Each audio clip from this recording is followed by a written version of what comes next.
موسیٰ علیہ السلام نے جب بنی اسرائیل کو جہاد کا حکم دیا تو ان کا رد عمل کیا تھا؟ بنی اسرائیل نے موسیٰ علیہ السلام کے سامنے کون سے گستاخانہ الفاظ بولے اور موسیٰ علیہ السلام نے کیا کیا؟ بنی اسرائیل کی بزدلانہ حرکت کے بعد اللہ تعالیٰ نے انہیں کون سی سزا دی؟ میدان تیخ میں بنی اسرائیل نے کتنے سال گزارے اور انہیں پینے کے لیے پانی کہاں سے ملا؟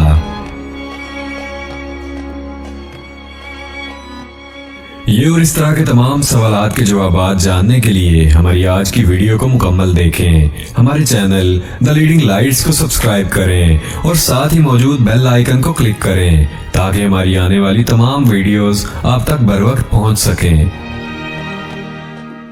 ناظرین محترم، جیسا کہ ہم آپ کو قصہ موسیٰ علیہ السلام کی 12ویں قسط میں بتا چکے ہیں کہ جب اللہ تعالیٰ نے موسیٰ علیہ السلام کے ساتھ کوہ طور پر آئے ہوئے 70 لوگوں کی گستاخی جو انہوں نے یہ کہہ کر کی کہ ہم آپ پر ایمان تب لائیں گے جب اللہ کو آمنے سامنے دیکھ لیں گے، اس کے بعد ایک بجلی کے ساتھ ہلاک کر دیا اور موسیٰ علیہ السلام کی دعا کے بعد انہیں دوبارہ زندہ کیا، تب موسیٰ علیہ السلام بنی اسرائیل کو وہاں سے لے کر نکلے اور جس جگہ انہوں نے قیام کیا اسے آج کل القدس کا نام دیا گیا ہے۔ یہ شہر فلسطین کا دارالخلافہ تھا۔ شہر کے باہر پڑاؤ ڈالنے کے بعد موسیٰ علیہ السلام نے بنی اسرائیل کو حکم دیا کہ وہ جہاد کے لیے تیار ہو جائیں تاکہ اس شہر کو فتح کیا جائے۔ اس کی فتح سے تمام علاقے قبضے میں آ جائیں گے۔ جب آپ بنی اسرائیل کے ساتھ ایلیا کے قریب پہنچے تو وہ لوگ جنگ کے لیے تیار ہو گئے۔ انہوں نے اپنے قلعوں کے دروازے بند کر دیے۔ ان کے مقابلے میں بنی اسرائیل کے دل ڈھل رہے تھے۔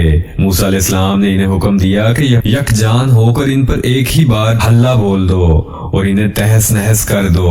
بنی اسرائیل بہت بزدل تھے، بہانے بنانے لگے، کہنے لگے کہ ہماری تیاری مکمل نہیں ہے، ہمارے پیچھے ہماری بکریاں کون چرائے گا؟ کوئی کہتا کہ 400 سال سے زائد مدت غلامی میں گزاری، فرعونی ہم پر غالب رہے، اتنا عرصہ ہم لڑائی کے قریب تک نہیں گئے، اب ہم کس طرح لڑ سکتے ہیں؟ اس پر موسیٰ علیہ السلام نے فرمایا، اگر تم نے میری اطاعت کی، میری تصدیق کی تو بہت جلد فتح پا لو گے۔ اس ساری مقدس زمین پر تمہارا قبضہ ہوگا، ایلیا تو تمہاری ایڑی کی نوک پر ہوگا۔ اللہ تعالیٰ نے اس جگہ کا قبضہ تمہارے مقدر میں لکھ دیا ہے، تم ہاتھ تو ہلاؤ۔ آپ کی ان باتوں کا ان پر کوئی اثر نہ ہوا۔ اس کے بارے میں اللہ تعالیٰ سورۃ المائدہ میں ارشاد فرماتے ہیں، اے میری قوم، اس مقدس زمین میں داخل ہو جاؤ جو اللہ نے تمہارے نام لکھ دی ہے، اور اپنی پشت کے بل روگردانی نہ کرو کہ پھر نقصان میں پڑ جاؤ۔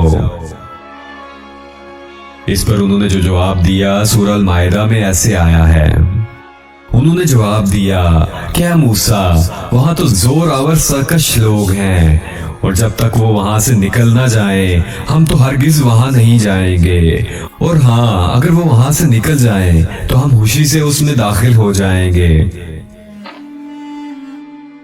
ان کا احمقانہ جواب سن کر بنی اسرائیل کے 2 بزرگ یوشع بن نون اور کالب بن یوفا بول اٹھے۔ اس کا ذکر سورہ المائدہ میں ایسے ہوا ہے، 2 آدمیوں نے جو اللہ سے ڈرنے والے تھے، جن پر اللہ تعالیٰ کا فضل تھا، کہا تم ان کے پاس دروازے میں تو پہنچ جاؤ، دروازے میں قدم رکھتے ہی یقیناً تم غالب ہو جاؤ گے، اور اگر تم مومن ہو تو اللہ ہی پر تمہیں بھروسہ رکھنا چاہیے۔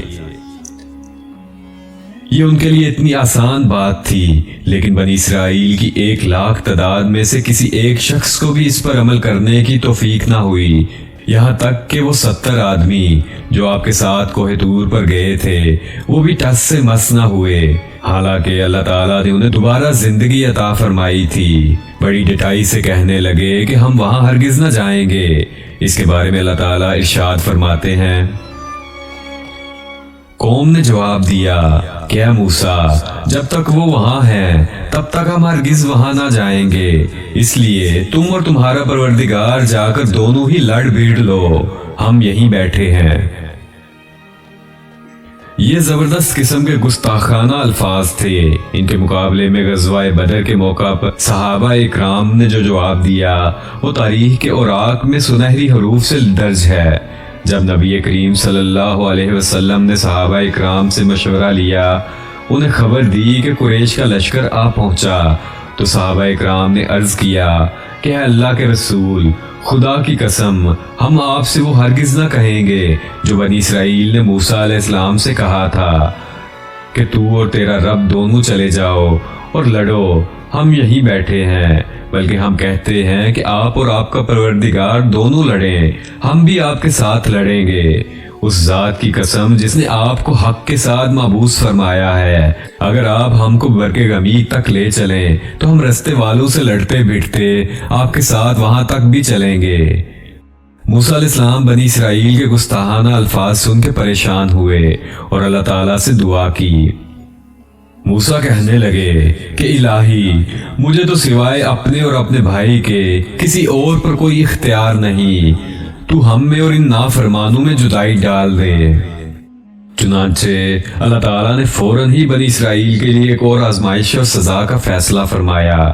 اس کے بارے میں اللہ تعالیٰ ارشاد فرماتے ہیں، ارشاد ہوا کہ اب زمین ان پر 40 سال تک حرام کر دی گئی ہے، یہ خانہ بدوش لوگوں کی طرح ادھر ادھر سرگرداں پھرتے رہیں گے، اس لیے تم ان فاسقوں کے بارے میں غمگین نہ ہونا۔ پھر اللہ تعالیٰ نے موسیٰ علیہ السلام کو حکم دیا کہ انہیں یہاں سے واپس لے چلیں اور قریب والی بستی میں داخل کر دیں۔ چنانچہ وہ چل پڑے، لیکن وہ بستی نہ آئی۔ سفر کرتے رہے لیکن پھر بھی خود کو وہیں پاتے۔ 40 سال اسی طرح گزر گئے اور وہ اس میدان سے نہ نکل سکے۔ اس دوران البتہ انہیں کھانے پینے کا سامان ملتا رہا۔ موسیٰ علیہ السلام کے پتھر پر لاٹھی مارنے سے 12 قبیلوں کے لیے 12 چشمے جاری ہوئے۔ اس کا ذکر سورہ الاعراف میں ایسے آیا ہے، اور ہم نے موسیٰ کو حکم دیا کہ جب کہ ان کی قوم نے ان سے پانی مانگا کہ اپنی لاٹھی کو فلاں پتھر پر مارو، پس فوراً اس سے 12 چشمے پھوٹ نکلے۔ ہر شخص نے اپنے پینے کی جگہ معلوم کر لی۔ 12 چشمے اس لیے نکلے کہ بنی اسرائیل کے 12 قبیلے تھے۔ یعقوب علیہ السلام کی نسل سے ان کے بیٹوں کے 12 قبیلے وجود میں آئے تھے۔ جب یہ کہیں پڑاؤ ڈالتے تو چشمے بہتے رہتے، کوچ کرتے تو پانی بند ہو جاتا۔ وہ اس پتھر کو اٹھا کر چل پڑتے، پھر پڑاؤ کی جگہ پر پتھر رکھ دیتے تو پانی جاری ہو جاتا۔